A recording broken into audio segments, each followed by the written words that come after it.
তীব্র গরম, প্রচণ্ড রোদের তাপ, এই সময় গাছপালাগুলোকে একটু সাবধানে রাখতে হবে।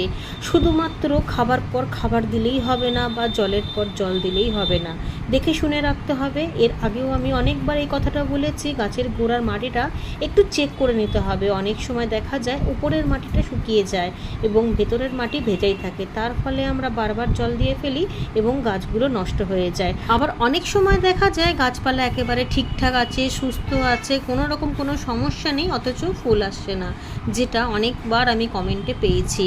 অনেক জবা গাছ আপনারা বলছেন ফুল আসছে না, হবে কি করে? সব গাছের ভ্যারাইটি সমান নয়। ছাদের ঠিক এই সাইডে আমার অনেকগুলো জবা গাছ একসাথে রাখা আছে। এই সমস্ত গাছে খাবার দেবার কারণে কুড়ি তো আসে, কিন্তু একটাও ফুল হবে না।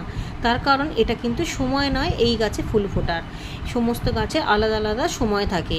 যখন একটু বর্ষা নামবে, ওয়েদারটা একটু ঠান্ডা হবে, তখন এগুলোর ফুল আসবে। আবার কিছু কিছু গাছ এমনও আছে যেগুলো শীতের, যেগুলো শুধুমাত্র শীতের সময়তেই ফুল আসবে। কিন্তু এই সমস্ত গাছে এই কারণে আমি খাবারের পরিমাণটাও খুব কম দিই। যে সমস্ত অন্যান্য জবা গাছগুলোতে কন্টিনিউ ফুল আসছে, সেগুলোতে হয়তো আমি মাসে দুবার দিই, আর এইগুলোতে 2 মাস অন্তর অন্তর একবার দিই, যাতে গাছটা হেলদি থাকে, চেহারাটা ভালো থাকে এবং ওয়েদারের সাথে টিকে থাকতে পারে।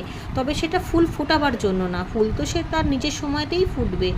অন্যদিকে যে সমস্ত গাছে এখন ফুল ফুটে রয়েছে, সেগুলোর আকারও অন্যরকম মতো হয়ে যাচ্ছে, কারণ এত গরমে ফুলের পাপড়িগুলো একদম অদ্ভুত শেপের হয়ে যাচ্ছে। এটার মধ্যে কোনো রকম কোনো সমস্যার কিছু নেই। যখন একটু ওয়েদারটা ঠিকঠাক হবে, তখন ফুলের পাপড়িগুলো আগের মতো সুন্দর হয়ে ফুটবে।